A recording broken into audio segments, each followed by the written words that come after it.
Hey Grace Church, Michael Campbell here, family pastor. Just wanted to go over this Sunday's lesson and how it applies to our children, how it applies to us as primary disciple makers. And so this week we are talking about Isaiah warning of God's judgment in Isaiah chapter 22 and 48, and honestly probably most of Isaiah. But the judgment of God can be found all throughout the Bible among people who turn from God to their own ways and sought to make a name for themselves, or at the very least to satisfy themselves at the cost of their disobedience.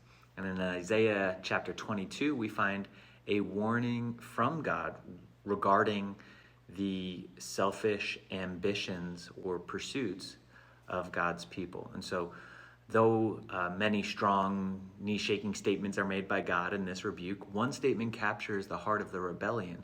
And he says, "You made a reservoir between the walls for the water of the ancient pool, but you did not look to the one who made it or consider the one who created it long ago."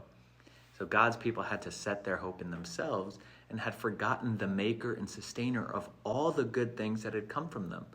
God was reminding them that the very ounce of provision, every victory won, and every bit of directional clarity had come from Him. And God was rebuking them for neglecting to remember that He was the one that was behind it all. And we can easily be blinded by our pride.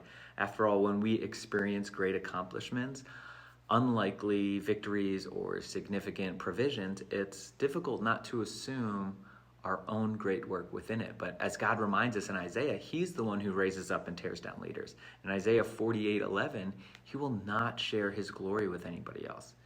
And He reminds us, as He teaches us the way that we should go, we just have to listen to Him. And God is the author of all that is good in our lives. He is the giver of everything good, and He's the sustainer of all that we need. And when we believe the lie that it's any other way, we deceive ourselves. But when we embrace the reality of God's goodness and provision, we will find great rest and hope. We'll walk humbly and confidently through the mountains and valleys of life, knowing that whom every good and perfect gift comes from above. One of my favorite quotes is from this book, Explicit Gospel, and it says, "To put your hope in anything other than the saving work of God in Christ is an exercise in futility that will eventually betray you." And so we need to be reminded that there are a lot of good things that God has provided in this world, but when good things become God things, they become bad things. So these are some of the things we're talking about in the classroom this weekend.